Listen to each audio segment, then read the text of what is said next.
Yo, what's going on, everybody? Welcome back to another episode of Combat Conversations, and I'm your boy AG, aka the Combat Connoisseur, and I'm joined as always by my man in action, DB. What's going on with it, Drake? What's going on, AG? Have a good weekend?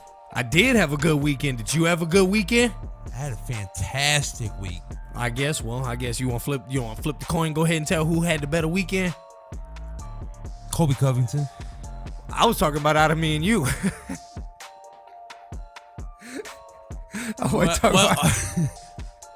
You asked me how my weekend. Actually, now that I think about it, I'm gonna have to say you probably had the better weekend. Okay, yeah, just because I came up on that bet and everything like that. So, that's a side note. But let's get into kind of the point you was trying to allude to. I was kind of referring how you. Okay, hold on. Hold on. We had a meeting, and that you know what I'm saying. When we talked, we just coming on the air, but watch yourself. But yeah, Okay, we all had a great weekend. Don't even sit here and act like you didn't have one either.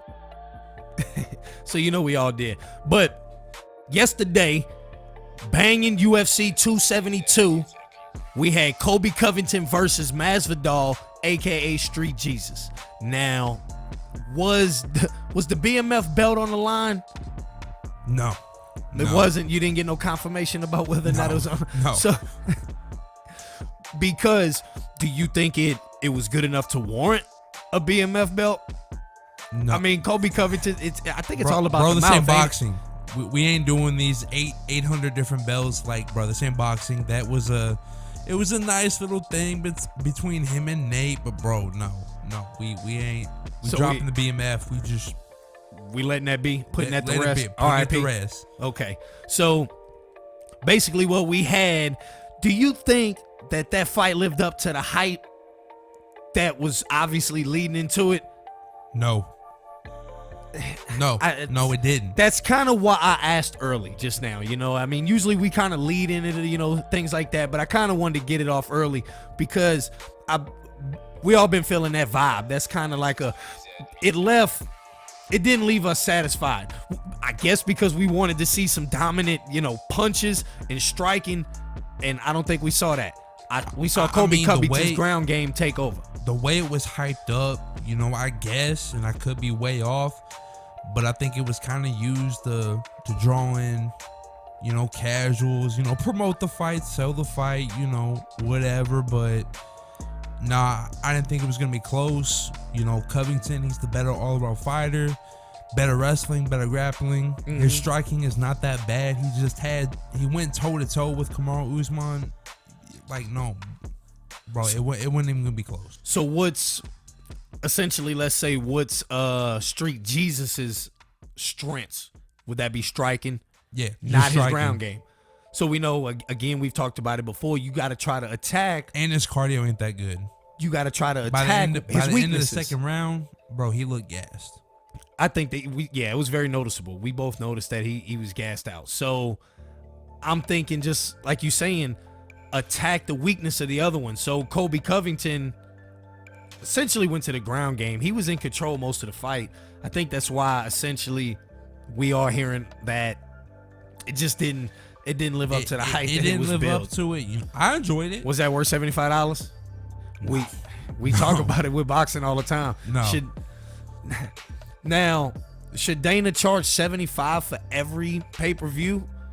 Only for the big fights. Because here's the thing. Was that better than a fight night? Was that less or more worthy than a fight night? No. So it was pay-per-view worthy, but maybe $40 pay-per-view worthy? Right there, because even in hindsight 2020, I feel like we got exactly what we thought we should have got. And for $40, is Street Jesus another Diaz, brother? Yeah. It's we know we not getting superior mixed martial arts. No, he's like a Nate Diaz, a Cowboy Cerrone. He's a gatekeeper. He's a good fighter, but he ain't that dude. He ain't Covington. He ain't Usman. No. So to that point, I feel like that's just it. Why do we have him leading main events at $75. I mean, I guess you could say Colby Covington carried that off skill, and Street Jesus is carrying that based off his name and credentials. Well, I mean, he just signed a new fight deal, and it made him the 3rd highest fighter on the active roster. So obviously he's a big draw. How he's a big draw, I'm not sure how that works. He's not a draw based off superior mixed martial arts skills. Simple as that. I mean, that's. I mean, regardless if you agree to disagree about where he's at, he sells fights. That's the only thing I can think of. He sells fights, but we know he's not selling fights because he's out there whooping ass.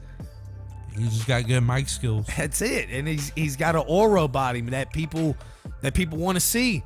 You know, hey, the Street Jesus is he baptizing somebody tonight? He's got the hair to go with it, and he's got the complexion and the look, and he plays the role, so it works for him. He can sell it. Role, sells the fights. Yeah, but he ain't.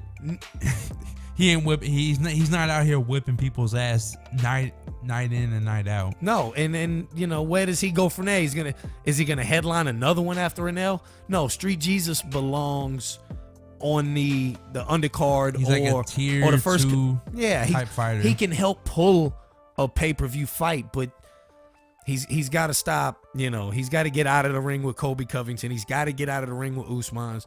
He don't belong in there. No. But hey, we fucks with Masvidal though. But on that note, I did enjoy watching Greg Hardy get knocked the fuck out again. Man, that's always. It's always satisfying. It is, and it's 3 in a row, I think. And then I was laughing. I think he makes a comment he wants to come to boxing. I feel like he knows he's got to get out of this MMA shit because he keeps getting his ass whooped. He's like, fuck it. If I'm gonna get my ass whooped, at least I want to get paid for it. Right, and I mean, I think with the crossover, yep, exactly. He's gonna make a little bit more in that boxing, and essentially, I hope he's. But no, anytime hope he gets his shit rocked in the other combat sport too. Anytime you see a woman beater like that get knocked the fuck out, it's always satisfying. Say it look like Greg Hardy ain't beating nobody if it ain't a woman. Exactly. Or a trash can. Because like the wins he does have, that's who it's against. It's against bums, trash cans. He goes up against elite competition, he's getting knocked the fuck out. He's gotten dealt with. And I think the pay-per-view was carried by, let's say, a little bit of talent. I don't know how you feel about him, but I like my man Kevin Holland. I like it. I mean, he's nice with it, but I'm not gonna jump on the hype train like you are. I feel like his style, the way he's winning, that's the main key. Again, is his competition up to that level yet? That's, I guess that is a part of the argument, but I just feel like the style he's been winning is electric, and he's bringing that. Almost like how you like watching Johnny Manziel play. Like you like the way, like it's just a highlight. It's the way. Yeah, and side note, yeah, I always did fucks with some Johnny Manziel, and like you said, he was just electrifying, exciting. When he was playing at his best, he was just very exciting to see. So, is he kind of on that same level? I wait and see. Now, what weight division is he fighting at? Welterweight. Okay, so who can he fight next to convince you that he's ready for a title shot? Because that's usually how we want to get in there. Everybody just can't go in with the champ yet. We'll get to that a lot when we talk about Canelo. Everybody just wants to be thrown in with him. It's kind of like if out of 5 or 6 guys, can we get a Masvidal gatekeeper on it? Okay, I'm not against it. I don't want that as no main event though. No. You feel me? Because I don't even want that as a co-main event. That can open up the pay-per-view. Yeah, open up the pay-per-view. But no, that's not going to be a co or main event. No, not at all. But I like the way Kevin Holland. I like what I'm seeing. I mean, no, he looked good. Yeah. So, and he didn't exactly beat a scrub. Like I do fucks with some Cowboy. But let's wait another fight or 2 and see what happens, and then we can start seeing if he's up there with Khamzat, Usman, Covington, and the rest of those boys. And another fighter that looked good too is Bryce. I remember joking, making fun of him right before the fight, just saying how he just looked like a regular guy, and a lot of them look like regular guys, but it was just like a where'd he come from? He just seemed like he just got off. Don't judge a book by its cover. Don't judge a book by its cover at all. But after a couple Godfathers in you just kind of start laughing. You're enjoying the time. But I was like, this dude looked like he just got off of work and drove in and is ready for the fight. You know, like no training, no nothing. Just get straight out the car, get dressed, and I'm ready to fight. And guess what? Put on a show. Put on a show. Good. In control the whole fight. Significant strikes. Bryce just beat Barboza's ass. It wasn't even close. And while I'm watching the fight, I'm just kind of humbly laughing at myself. Like he's pretty damn good. He don't look like shit, but he still whoop our ass. Yeah, like he don't look like the guy.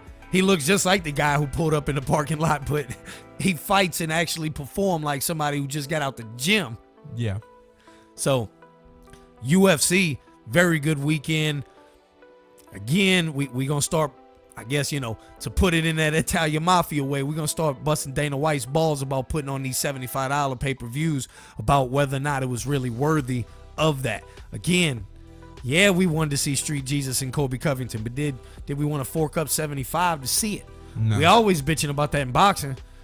It's time gotta keep that same energy. Gotta keep that same energy. Not every fight is worth $75. Not at all. And shout out to, probably speaking too soon because that shit's gonna happen, possibly. But shout out to Bellator for staying on Showtime right now. We know Bellator's giving quality fights, especially next week. We got some coming up. Guys with great records, promise to be fireworks. So if you into that combat sports, Bellator 276 will have great fights on it. Some guys that they not popular by name yet, but look up the resume, take time, look up previous YouTube fights. Do your homework. Previous YouTube fights. Do your homework a little bit when you got time. Obviously, we talking to combat enthusiasts. When you do that, you're gonna see some enjoyable combat sports, some good quality, superior, non-sloppy, good quality fight. That's going to be that. And then next week, Santos is back on UFC Fight Night. Mm-hmm. And I don't want to say he's my favorite, but he's another exciting guy I want to see, and that's Alex Pereira's back. The only dude to knock out Izzy. Back in kickboxing glory days. And last time we seen him with that flying knee look great. Because if you remember, the guy didn't want to let him off the fence for like the first 4 minutes of the round. And in the last minute of that round, I think Pereira got out and wound up putting a whooping on him like we knew he would, and the bell rang. Then the second round started, and then he couldn't get him on the fence or whatnot, and then Pereira came with that flying knee and just put him to sleep. Boop, boop. You know what I'm saying? He timed out. Caught some Z's. LG and E-Man came to collect. Cut it. Power cord. When all the lights go black. Didn't pay your bill. Cut it off. So I really am excited to see Alex Pereira back in action. Can't wait for that. That's going to be on the next fight night. Mm-hmm. A lot of good fights coming up. Stay tuned. A lot of good fights. MMA is always on. I really do think MMA is a stronghold right now. Boxing ain't where it is with its old glory days. It's a lot of work to be done in boxing. In the direction that it's going, it'll return to those glory days. But I agree. Right now, MMA is where it's at. MMA does seem to have a little bit more presence in the pop culture, I guess you could say. More conversation seems to be going on in the common public about fighters and guys in UFC and particularly UFC. I feel like only us hardcore fans, and we really follow Bellator and BKFC and stuff like that to enough to where we'll actually indulge in watching it because we like seeing it. But essentially, the casuals seem to know a lot of UFC when it comes to MMA, and that seems to be a little bit more in the pop culture than me. Boxing's taking a back seat. But to your point, boxing can very much well come back with the names and stars that they have if they just align them together. I mean, it's right there. It's literally right in front of their faces. But I mean, if you're not going to make those fights, then hey, MMA is going to stay in the front seat. MMA's got a nice schedule coming up, like we just talked about. So let's go ahead and slide into the boxing scene. We had another good weekend for boxing. It's not exactly fireworks every single weekend, but you do like to see good quality fighters back in action against other good quality fighters. And I think that's what we had. Friday night, we had Top Rank. Jose Ramirez just lost to Josh Taylor his last fight, who we know Josh Taylor just lost to Catterall, quote unquote. No, he lost to Catterall. We know he did, but I don't want to just say it and preach it like it's news. I had to kind of throw some emphasis in there, quote unquote, something to save me that way on the backside. I know he got the dub. That's it. He's still undefeated. He's walking off. No, he's not. He has a loss. I don't care what it says. He got 2 L's on his record. He got 2 L's. Regis and Catterall. My man Jack. It don't matter. Look, unless you're like a casual, you don't keep up with it. Yeah, you might look at the record and be like, well, he's got a couple losses, a couple draws. But if you're like what we are, hardcore combat sports fans, and you watch these fights and you know what's going on, Josh Taylor has at least 2. No, he does have 2 L's on his record to Regis and Catterall.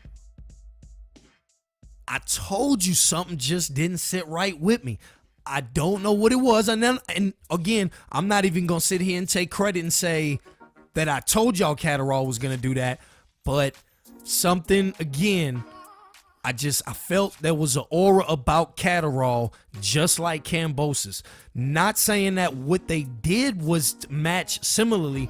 To my point is that I'm trying to make is Kambosos reacted to T.O. a certain way because T.O. acts a certain way. So Kambosos had to act like Kambosos, compose himself and basically respond in a certain way to the way T.O. was. And it was brilliant. We saw poise. We didn't see him match the energy. It just it did his thing, So he spoke right and everything, and he did the right thing. And it's kind of like you look at it, hindsight 2020. Kambosos composed himself well. We think he's a real deal. Whereas Josh Taylor and Catterall, Josh Taylor's no T.O. when it comes to his mouth. But no. Josh Taylor is super confident and it says some slick shit. Okay, we praise him for being on Twitter all the time, so it's no secret that he's got a slick tongue. No. So again, Catterall, just the way, unexpectedly poised, quiet, then all of a sudden, he kind of spazzes out once in the weigh-in, and when they face off, and he grabs him by the throat, and it's like, okay, he's confident. It's just my opinion, the way I look at it. So something, just the aura. That's the only reason. And it's not like I come with that all the time. I play both sides of the fence every fight. I tell you who I like. And again, this is one of those very, very few times where I picked the guy, but I thought the other guy would win. Something in my gut told me it wasn't right. And sure enough, right on cue, right on schedule, Jack Catterall with what we firmly believe to be the upset victory. I gotta take an L on this. And like I said, I'm not holding mine. I'm setting mine on the coffee table. I'm not gonna post it up. No, because like the last episode, I'm like, bro, is he better than Regis? No. Then why do you think Jack Catterall's even gonna oppose any kind of threat? And prime example, that's what happens when you use that combat sports math. Just because on one other day he might have had a issue with one fighter doesn't mean that it's gonna play into his upcoming fight.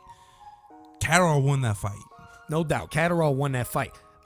I'm hearing a lot of, don't want to call them experts, guys on television, guys we watch who's in the face of boxing for Top Rank and all these guys, PBC and, Metro, when we listen to them talk, we got to take their word for what it is. And I have heard a lot of talks that it's just an off night for Josh Taylor. Not really wanting to give Catterall his praise. So I don't know about you, but just based off that performance, the way I look at it in the past, he's off my pound for pound list. Nah, he's off mine. I'm gonna need to see something to come back to put him on. It's one thing. All right, so boxers, promoter, Ben Shalom, like even he was disappointed in the outcome. Like he was really, really disappointed in the judging, and even really the officiating wasn't much better. Like that ref, man, I think that fight was too big for him to officiate. Now, before you jump on the ref, let me say, now I've said this in the past, and I pay attention for it. Josh Taylor's a dirty fighter. He is. He really is, and I've said that prior to Regis when he fought, and I've seen it against Ramirez and the fight in between that, and I saw it this one. He does a lot of slick, dirty shit to me, and I feel like the way Josh Taylor fights, his opponent is gonna kind of react to it like the same. He's gonna have to up his level of little tricks and pushes and shoves here and there, and maybe try to punch when you normally wouldn't punch. But it's like he did the same to me, so hey, I'm doing it, and that's when the ref has to be more involved. I just seen a lot of shit where I can't put too much blame on them based off of what we saw, and I can't. I'm trying to remember what fight it was that we saw the next week, or maybe even like the next day or whatever, that the ref was not involved enough, and we kind of bitching at the ref because he's letting silly shit happen, and the way I was looking at it was like, we're going to blame the refs too for two different. I know there's a fine line. You want a good referee. But again, just like you said, there was a lot of talk about the referee in the Josh Taylor fight. I did hear that too. We all heard that. But before we jump popping off at that, that's just my take on that. I really do think refs get involved a lot for Josh Taylor's fights. Nah, I mean, I said on Twitter, unless outside of knocking him the fuck out, if you're fighting Josh Taylor in his backyard, pack it in. You're not winning by decision. No. And Catterall did all he could to eke out with a victory and still didn't. Even if you want to say he didn't keep the gas down, when you do what he did, when you win 6 or 7 of the first 9 rounds, 10 rounds, and I had him winning 1 of at least the last 2. I mean, the math's not adding. I mean, he still won the majority of the rounds. Thus, he should have won the fight. Huge controversial upset. And we all, and not Josh Taylor's trying to back himself up, saying that he'd fight him at a catch weight. And again, he knows, but he can't say it. He says he went back and watched the fight, and he thinks he won a close, narrow decision. And we all know that's bullshit. Okay, so Josh Taylor with the controversial victory. Moving on to this week, we had Jose Ramirez's back versus Jose Pedraza's, who I just putting the S's on both of them. Basically, Jose Ramirez, his last fight against Josh Taylor, losing. That's the fight that a lot of them put Josh Taylor really on the map. That's when he become undisputed. Really, people started putting him on pound for pound list and all that. So we know where we should think Jose Ramirez should be. Mm-hmm. And we know where Jose Pedraza is. Mm-hmm. He's a gatekeeper. But again, we know the skill. 28-3, good knockout ratio. Know he can box. He's just not on that high level status. He's taken some losses in championship fights. But Jose Ramirez come back, and I believe he looked firm enough. Took him the distance. He won a unanimous decision. It was a nice dub. It was. It proved that Jose Ramirez could shrug off the loss, get back into the lab, and work his way back. And with Josh Taylor taking a step back, Jose Ramirez is in prime position to kind of get his name back and show that he is the elite fighter that many should have thought he was before Josh Taylor. So I like what I'm seeing on that side. So hey, so what's next for Josh Taylor? I guess that fight with Bud lost a lot of steam. I mean, if he's struggling against Catterall, no disrespect to Catterall at all, but I feel like he's mightily would struggle against Bud. There was no head movement. Josh Taylor was he was serving it up to Catterall on a silver platter. Catterall was hitting him with them 1-2s all night. There was a few times Catterall was hitting him with them 3s and 4s. Right jab, overhand left, underhand right, another overhand left. Was piecing him up. That overhand was there all night. I don't fucking get it. That overhand left was there all night. All night. The mirror image of Kambosos. Matter of fact, I'm pretty sure you alluded to that when back on that episode. There all night. Just kept coming with it. And Catterall was hitting him with some nice pieces. Outlanded him, was more accurate. Just an all around, again. And still lost. You said it. You pack your bags. You're not taking a decision. Knocked him down. I'm going buck wild up right here, right now. Like I just don't get it. It's a robbery. It's pack it in. You're not winning. And I don't want to.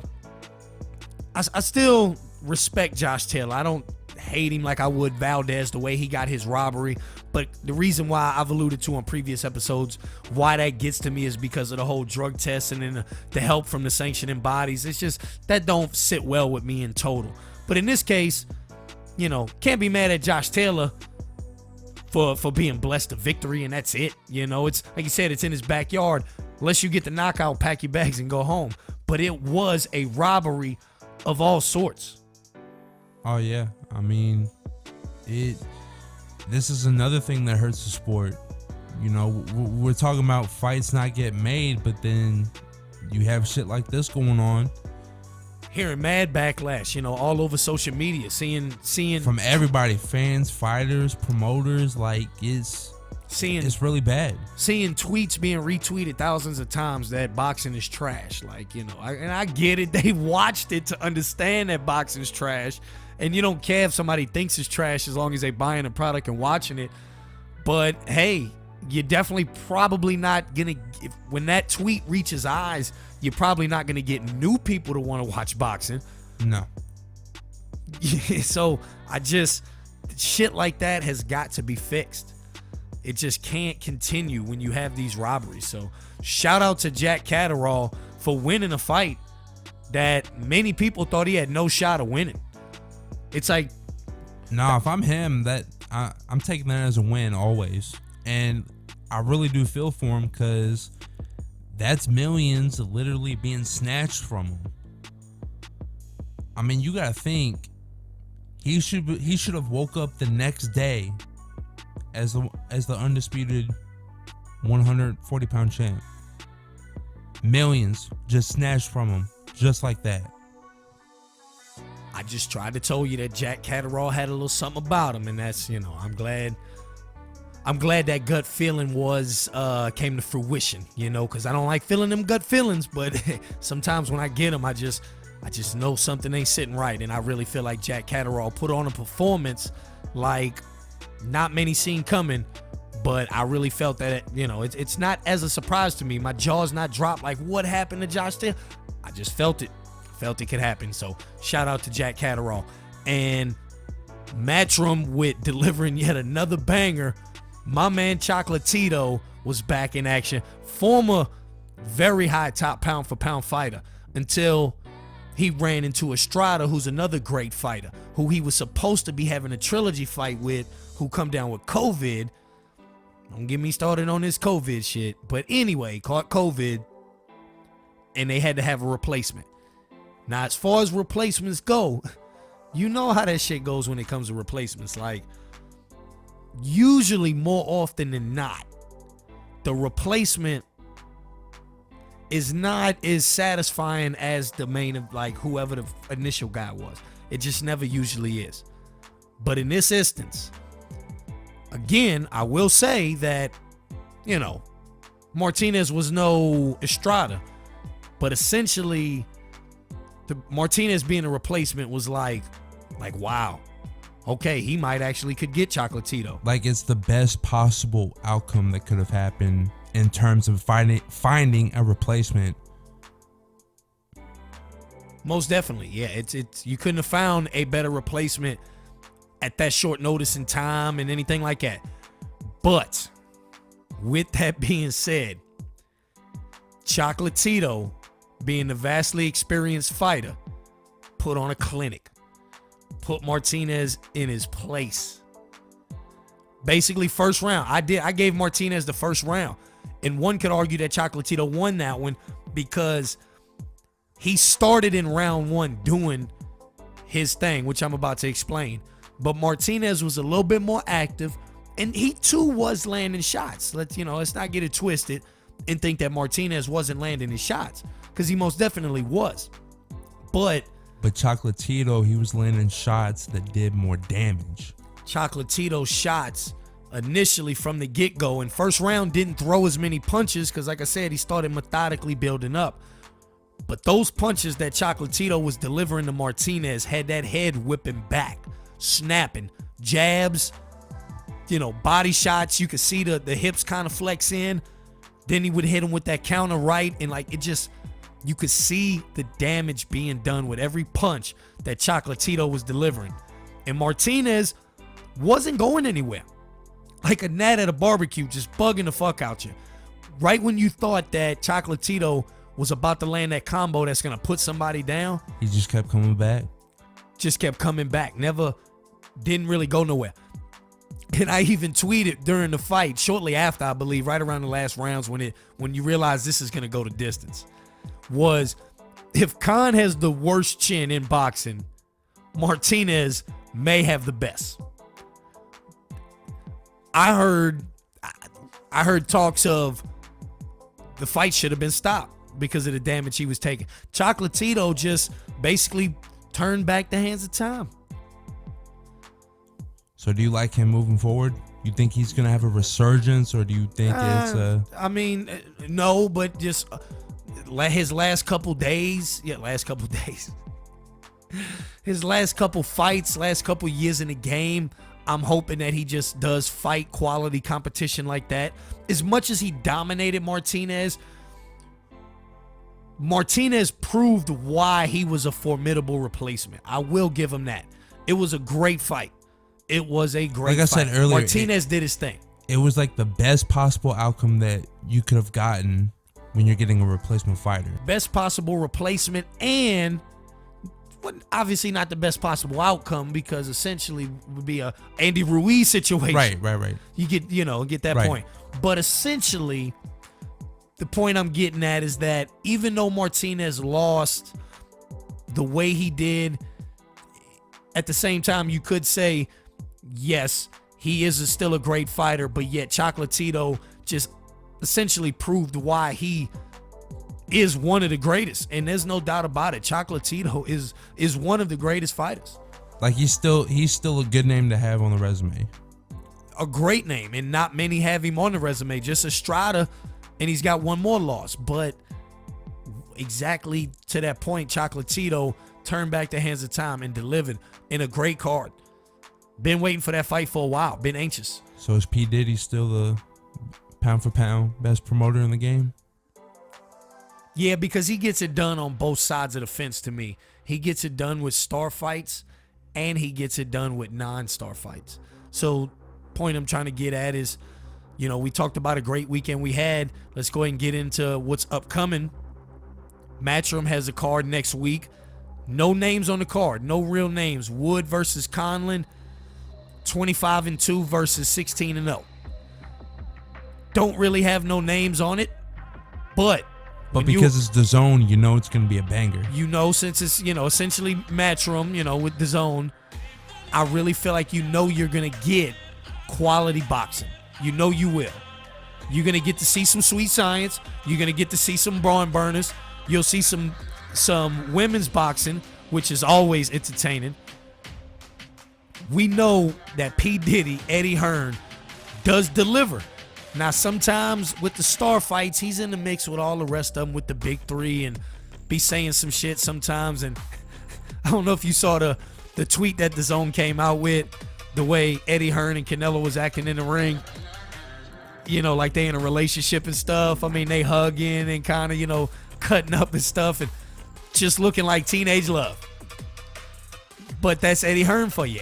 That's P. Diddy for you. All in the videos, all in the interviews. He just wants to be around, and he does a great job at it. It's like you hating on P. Diddy for doing what he did as a producer, as opposed to, say, a Suge Knight and plenty of other producers who stay behind the scenes. But is P. Diddy not arguably the most successful one to ever do what he did, and you're gonna fault him for the way he did it? Right. So the same acronym P. Diddy that we talk about Eddie Hearn applies. You can't be mad at him for doing what he does because it's entertaining and he brings it in. He's gonna be right there by his boxer's shoulder every time they do interviews, take photos, and all that stuff. So I mean, he's the one that's getting all the fights made. Yeah, and for Matchroom, I like it because I like what he does with the stare-offs. You know, he's in the stare-off too. He's right there. He's right there. Got a little left, right. But that's Eddie Hearn and that's P. Diddy for you. So you're going to get more quality boxing next week after that. So Canelo having his press conference with P. Diddy himself and Dimitri Bivol. Now, I know you're going to go on your little rant because they got guys out there saying he's ducking Charlo and all this stuff and all that nonsense. Did you see how much bigger Dimitri Bivol is than Canelo? He towers over Canelo. It's the size difference is truly noticeable to me. And I know Canelo's going to come in thick and muscular and heavy. But I mean, Bivol is just all around bigger than Canelo. But yet somehow, some way, he's ducking Charlo. It's gonna be some good taco meat and Boo Boo. Some way, somehow. So he's ducking him for Bivol. Yeah. Him wanting to go up to Bivol first and then take that route. We alluded to it on previous episode. To me, and to yourself, we agree, and many others, that is the tougher route. We don't care that Eddie Hearn happened to come up with a little bit more money, because that's obviously what a lot of that's some of their ammo, that's some of their beef, is that, there was more money on the table, essentially. PBC couldn't dig in their pockets deep enough and come up off of money to get Canelo.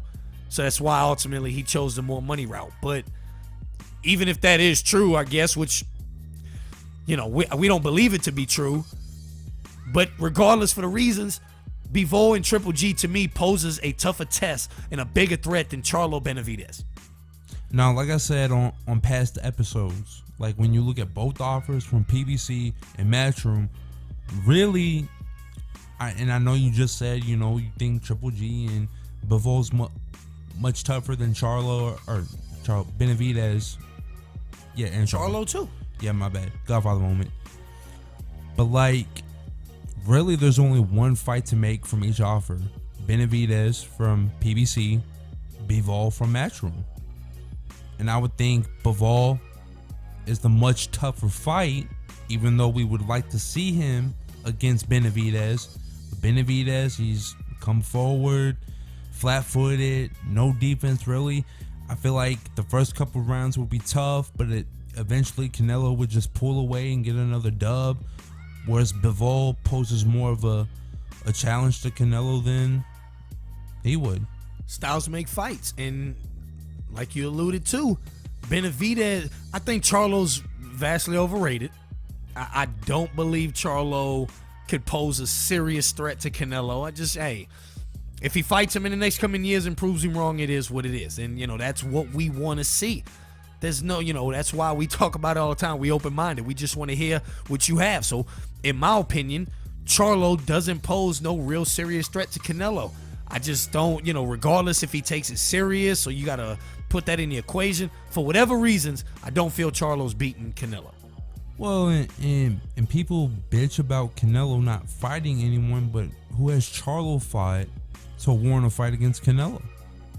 Nobody. And has shown he struggles, not saying he struggles every time, but he has had his Triple G versus Sergey moments also against guys who is nobodies. So I don't believe Charlo poses a threat. Who's Boo Boo fight to warrant a fight against Canelo? You're gonna have to tell me, because I get it. He's winning fights to get a vacant belt. I mean, he's not taking it from true champs. And, it's a different argument about whether they all ducking Triple G or Triple G ducking them, and why they all haven't unified, and people thinking that Triple G doesn't even have belts and shit like that. Like, it's a whole funny situation. And and Benavidez, to me, we just want to see it because Benavidez is a brawler who comes forward, who it's going to take a lot to stop him. And I believe, too, with him also being a Mexican fighter, two Mexican fighters going at it, nationality, that's just good for boxing. The fan base is going to go crazy. And then, Benavidez is a very good fighter. But it's the style, to me, that ultimately would keep him from being able to beat Canelo. Right. And then, as far as Bivol goes, Bivol has the tools in the bag, and I've said before, to beat him. And at that press conference, the size has just really got me convinced more. Like, Canelo's gonna have to dig deep to get this victory. Like, it's a fight. He's got my respect if he beats Bivol. It's a fight he can genuinely lose. I believe that. I believe it is a fight he can lose. So, with that being said, why are people still bitching about him? Well, because they're going to tell you, too, the ones who are bitching essentially are going to tell you because they think Charlo and Benavidez can beat Canelo, which, again, to me, if I'm literally ranking all the fighters in the deal, Charlo, Benavidez, Dimitri Bivol, and Triple G, I really feel that Bivol would be the toughest one to beat.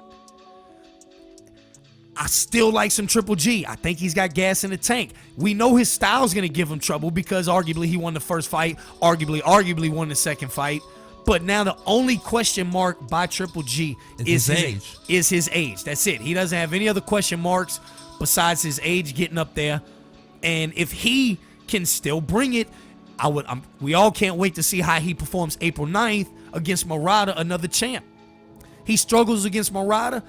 Maybe the talk dies down and I'll even eat some crow. But if he goes in there and handles Murata, I'm going to be saying Triple G still got it while they saying Murata's a bum. And then when you look at, 3 and 4, at 3 you would have Benavidez, and then 4 you got Charlo's overrated ass. Exactly. So to that point, I don't believe, just like you said, the ones who bitch are going to say that they believe Charlo and Benavidez has a better shot of beating them. But that's where we part ways with the argument. And just looking at that press conference, I'm anxious for that. I am anxious for that. I hope Dimitri Bivol is taking this serious, and I hope he's ready. I really do. I think that he might have a Jack Catterall moment. Oh, now you feeling it too, huh? Well, we'll see if I'm, and here's the thing. I'm not even going to use that for this situation because I don't necessarily feel that way. Like I said, I didn't know if it was something I ate or something, but I was feeling that way. But I really do, off the drib, think that Bivol has a shot of beating him. Whereas the Catterall, I just thought he had a shot at beating Josh Taylor because of the aura, and like I explained, I'm not going to sit here and act like I told you he was going to go up in there and 1-2-piece him, because I didn't. But whereas with Dimitri Bivol, let's say he goes up in there and 1s and 2 pieces Canelo up all night. I've already explained it, the tools, what it's going to take for Bivol to beat Canelo. And that's exactly what it's going to take. That stiff jab, consistently hitting him with the overhands, working the body, of course, and getting those flush shots like Triple G was doing. But again, we don't even want to get into it with the judging and the scoring, but we already know regardless, It's going to take an amazing effort, but we know what it's going to take. So, that gut feeling, I just already off the top think that Bivol has the skills and the tools to take out Canelo. No, I agree. And that's going to be that. So, also press conference, last but not least, before we wrap up and get out, Tyson Fury with the solo press conference. Dillian White is salty. He said he wants some more money. If I'm going to be taking an L to Tyson Fury, I might want as much money as I could possibly get too. Well, from watching the conference, from what I heard from Frank Warren, he's going to be making more than what Tyson did when he was fighting Klitschko. Going to be getting more than what Ruiz got when he fought Anthony Joshua the first time. He's getting a good salary, which so we don't understand why the tantrum. What more could you possibly want? But I told you, man, I'm getting Dillian White's pulling his antics too, which to me is not helping his case. But I'm getting sick.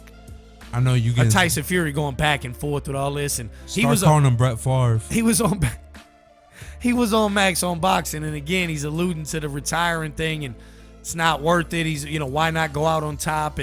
But what happened to that 5-fight plan and all that? Just talk. And I know he's got to talk.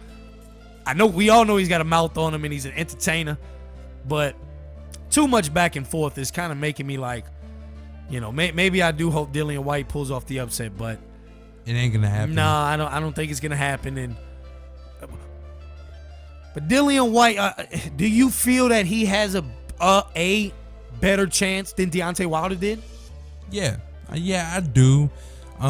He's definitely a better boxer than Wilder, but he ain't get the power that Wilder has, obviously. But I mean, he's got a puncher's chance. He has a better chance than what Wilder had, but I just feel like Tyson's gonna cruise to a decision win.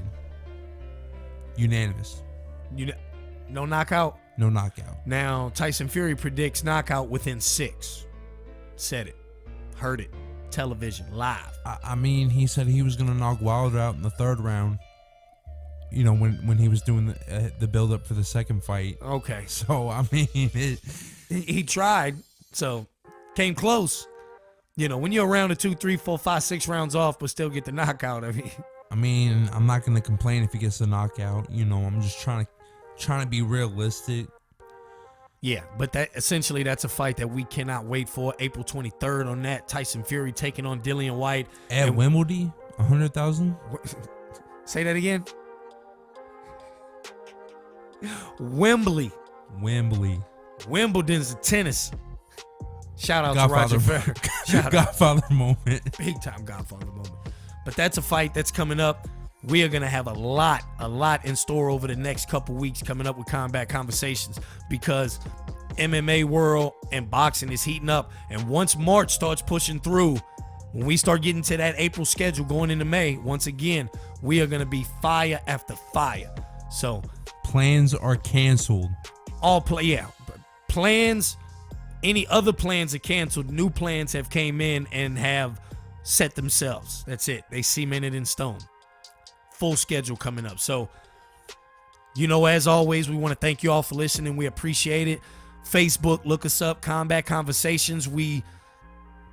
Apple Podcasts, Spotify, Google Podcasts, iHeartRadio, Apple, Amazon Music. We on all the Spotifys you could think of. So, once again, subscribe, tell your friends, your mama, your grandma, your everything. Uncle, your auntie, your barber. And we coming at it too. It's go ahead and check the record books, baby. It is what it is. We ready for all the smoke. All the unscripted smoke. And unfiltered. It's coming at you rough, raw, and rugged. You know what I'm saying? Got a little aggressive on that last little bit right there, but essentially that's what it is. No back down, ready for all the smoke like Roy Jones Jr. So, once again, I've been your boy AG, aka the Combat Connoisseur. As always, it's DB and AG. It's always a pleasure being on the show with you. No problem, baby. I appreciate you too. So, anything else? Nope. We good. Thumbs up from the analytics team. Peace.